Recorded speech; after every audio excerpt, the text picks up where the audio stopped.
নমস্কার বন্ধুরা, সুপ্রিয়া রান্নাঘরে আবারও একটা নতুন পর্বে তোমাদের সকলকে স্বাগত। আজকে পেঁপে দিয়ে সম্পূর্ণ নিরামিষ একটা দুর্দান্ত স্বাদের রেসিপি আমি তোমাদের সাথে শেয়ার করব। নিরামিষ এই পেঁপে রেসিপিটা গরম ভাত, রুটি, পরোটা যে কোনো কিছুর সাথে বানিয়ে খেতে পারো। খেতে দারুণ টেস্টি হয় আর বানানোর পদ্ধতি খুবই সহজ।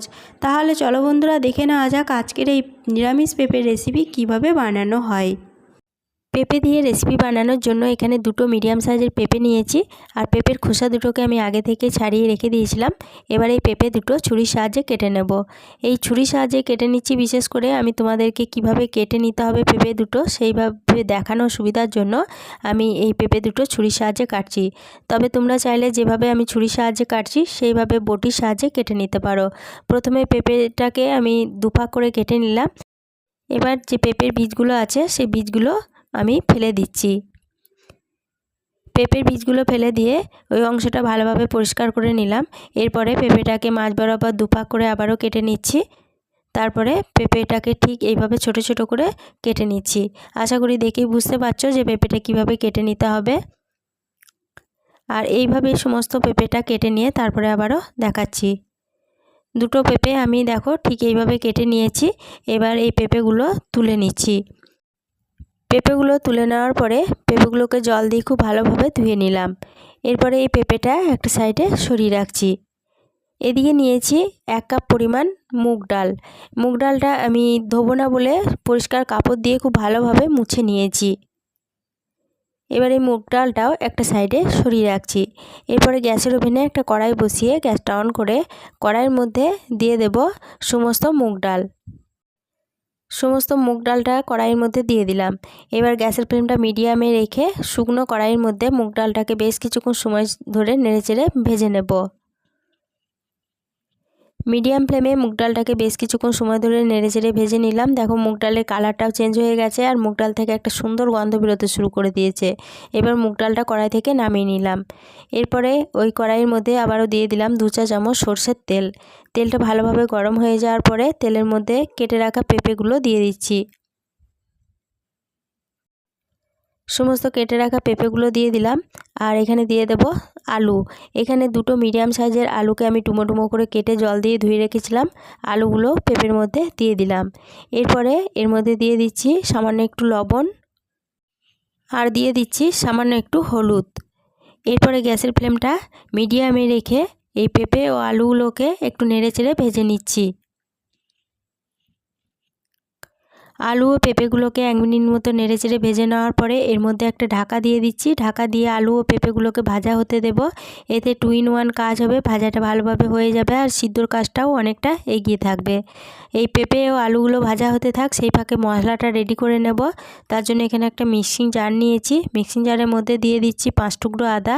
এখানে 1 ইঞ্চি আদাকে আমি 5টা টুকরো করে নিয়েছিলাম।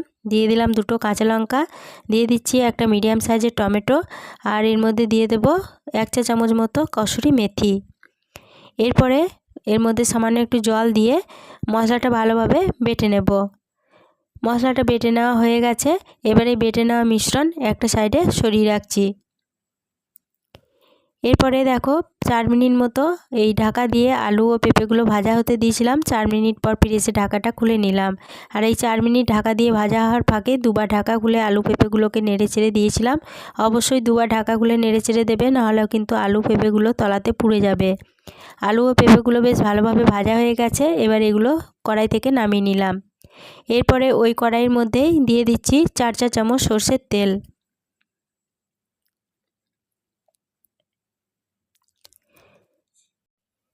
এবার তেলটা যখন ভালোভাবে গরম হয়ে গেছে তখন তেলের মধ্যে ফোড়নের জন্য দিয়ে দিচ্ছি 2টো লবঙ্গ, একটা দারচিনির টুকরো, একটা এলাচ। এলাচটাকে দেওয়ার সময় অবশ্যই কিন্তু ফাটিয়ে দেবে। এরপরে দিয়ে দিলাম সামান্য একটু গোটা জিরে, একটা তেজপাতাকে ছিঁড়ে দিয়ে দিলাম আর দিয়ে দিলাম একটা গোটা শুকনো লঙ্কা। এবার এই ফোড়নগুলো ভালোভাবে ভেজে নিচ্ছি। ফোড়নগুলো ভালোভাবে ভেজে নেওয়ার পর ফোড়ন থেকে যখন সুন্দর গন্ধ বেরোতে শুরু করেছে তখন যে আদা, টমেটো ও কাঁচা লঙ্কার পেস্টটা বানিয়ে রেখেছিলাম সেটা দিয়ে দিলাম। এরপরে গ্যাসের ফ্লেমটা মিডিয়ামে রেখে এই পেস্টটাকে ভালোভাবে নেড়েচেড়ে কষিয়ে নিচ্ছি। মিডিয়াম ফ্লেমে 2 মিনিট মতো নেড়ে কষিয়ে নেওয়ার পরে আদা থেকে যখন কাঁচা গন্ধ চলে গেছে তখন মিক্সি জারটা ধুয়ে সামান্য একটু জল দিয়ে দিলাম।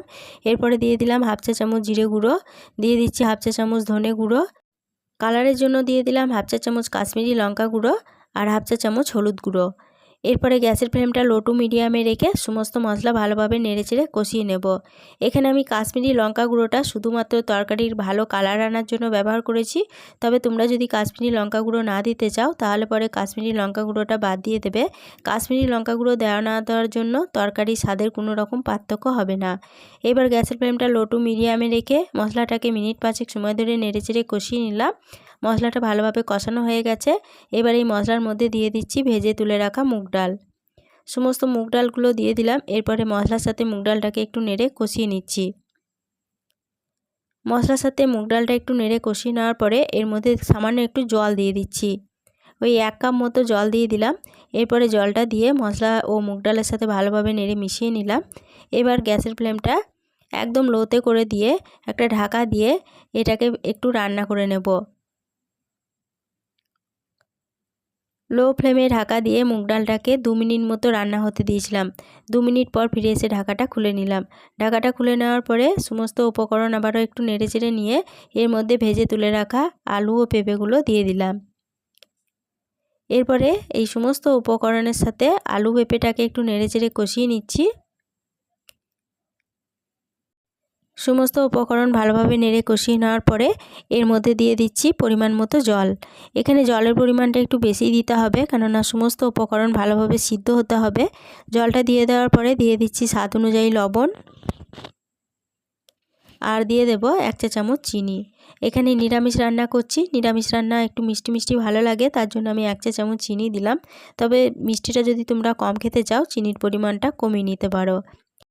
জলের সাথে সমস্ত উপকরণ ভালোভাবে নেড়ে মিশিয়ে নিলাম। এরপরে এর মধ্যে একটা ঢাকা দিয়ে দিচ্ছি। ঢাকা দিয়ে গ্যাসের ফ্লেমটা লো টু মিডিয়ামে রেখে তরকারিটাকে বেশ কিছুক্ষণ সময় ধরে রান্না করে নেব। তরকারিটা লো টু মিডিয়াম ফ্লেমে 10 মিনিট রান্না হতে দিয়েছিলাম। 10 মিনিট পর ফিরে এসে ঢাকাটা খুলে নিলাম। ঢাকাটা খুলে নেওয়ার পরে সমস্ত উপকরণ ভালোভাবে নেড়েচেড়ে নিয়ে এখানে পেঁপে ও আলুগুলো ভালো মতো সিদ্ধ হয়েছে কিনা চেক করে নিচ্ছি। দেখো পেঁপেগুলো ভালো মতো সিদ্ধ হয়ে গেছে আর আলুগুলোও খুব ভালো মতো সিদ্ধ হয়ে গেছে আর মুগ ডালগুলোও কিন্তু খুব ভালোভাবে সিদ্ধ হয়ে গেছে। এবার এই তরকারির মধ্যে দিয়ে দেব খুব সামান্য একটু গরম মশলার গুঁড়ো। আমি যেহেতু ফোড়নে গোটা গরম মশলা তরকারির মধ্যে ব্যবহার করেছি, তার জন্য খুব সামান্য পরিমাণ গরম মশলার গুঁড়ো এই তরকারির মধ্যে আবারও দিলাম আর দিয়ে দিচ্ছি হাফ চা চামচ গাওয়া ঘি। এবার এই ঘি ও গরম মশলাটা তরকারির সাথে খুব ভালোভাবে নেড়েচেড়ে মিশিয়ে নিচ্ছি। এরপরে গ্যাসের ফ্লেমটা বন্ধ করে দিয়ে তরকারিটা ঢাকা দিয়ে আরও 5 মিনিটের জন্য স্ট্যান্ডিং টাইমে রেখে দিচ্ছি। 5 মিনিট পর ফিরে এসে ঢাকাটা খুলে নিলাম। পেঁপের এই তরকারিটা পরিবেশনের জন্য একদম রেডি হয়ে গেছে। আজকের রেসিপি প্রথম থেকে শেষ অবধি দেখার জন্য তোমাদেরকে অসংখ্য ধন্যবাদ। রেসিপিটা ভালো লেগে থাকলে প্লিজ লাইক, কমেন্ট ও সকলের সাথে শেয়ার করে দিতে ভুলো না। নতুন বন্ধু হয়ে থাকলে চ্যানেলটা সাবস্ক্রাইব করে পাশে থেকো। আজকের রেসিপিটা এই পর্যন্তই ছিল। ফিরে আসবো আবার নতুন কোনো রেসিপি নিয়ে।